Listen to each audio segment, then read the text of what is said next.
आरक्षण आंदोलनाच्या दिशेला अराजकतेची गती मिळाली, जाळपोळ धरपकड झाली। आजही मराठा समाजाच्या प्रश्नांना उत्तरे देण्यास सरकार अपयशी झाले। मराठा आरक्षणाचा मार्ग मुख्यमंत्री काढू शकेल नाही, मराठा समाजाला फसवलेले आहेत, असे प्रतिपादन यावेळी आमदार शशिकांत शिंदे यांनी। गिरीश महाजन असेल सरकारने जरांगे पाटलांना वेळ ही स्वतः दिली होती, कोणी मागितली नव्हती। त्यांनी स्वतः सांगितलं होतं की 24 डिसेंबरच्या ऐवजी ते बोलवते 2 जानेवारी। मग तुम्ही एवढे कॉन्फिडन्स होता, मुख्यमंत्र्यांनी छत्रपती शिवाजी महाराजांच्या इथं शपथ घेतली, एवढा तुम्हाला आत्मविश्वास असताना नागपूरच्या अधिवेशनामध्ये सर्वांचं लक्ष लागलं होतं।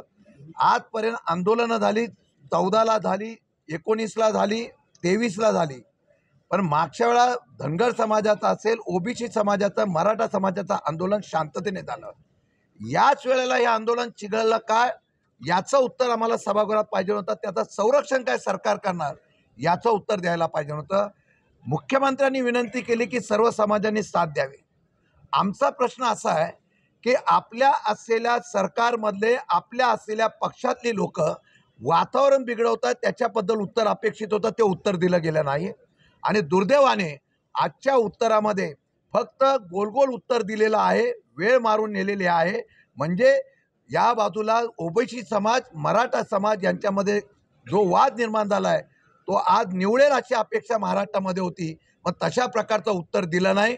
मगाशी सांगितल्याप्रमाणे आम्ही विनंती करत होतो की आम्हाला मुद्दे मांडायचे आहेत, पण विरोधकांना मुद्दे न मांडता तसाच सभागृहातलं कामकाज रेटून नेलं, हे दुर्दैवाचं आहे। त्यामुळे विरोधकांना मराठा समाजाचा आणि ओबीसी समाजाबाबतीमध्ये जो काही मुद्दे मांडून सरकारला जाब विचारायचा होता, त्याला आम्हाला राईट टू रिप्लायमध्ये उत्तर देण्यासाठी आम्हाला संधी दिली नाही, याचा आम्ही निषेध करतो। आणि महाराष्ट्रामध्ये उद्या या 24 तारखेनंतर काय घडलं तर याची जबाबदारी सरकारवर राहील, अशा प्रकारचं या ठिकाणी जाहीरनामे या ठिकाणी सांगतोय।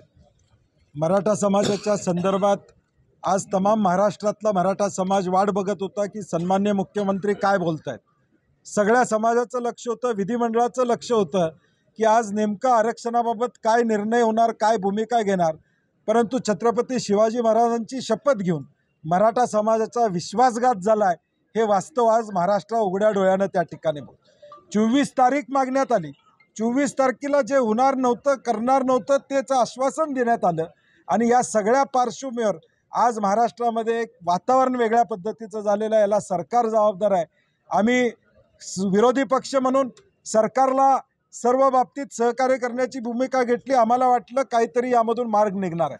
तारीख ज्यावेळी सन्मान्य मुख्यमंत्री महोदय देत आहेत, त्यावेळी सगळ्या महाराष्ट्रातल्या मराठा समाजाला आशा वाटली होती की काहीतरी पक्का निर्णय होणार, परंतु मराठा समाजाला पानं पुसण्याचं काम केलेलं आहे, फसवलेलं आहे। त्याचा निषेध आम्ही या ठिकाणी करतो। आणि या बाबतीत पुढच्या काळामध्ये काय सरकारची भूमिका असणार आहे या संदर्भात विचारणा करत असताना देखील सभागृह 10 मिनिटांसाठी बंद करण्याची भूमिका त्या ठिकाणी घेतली गेली।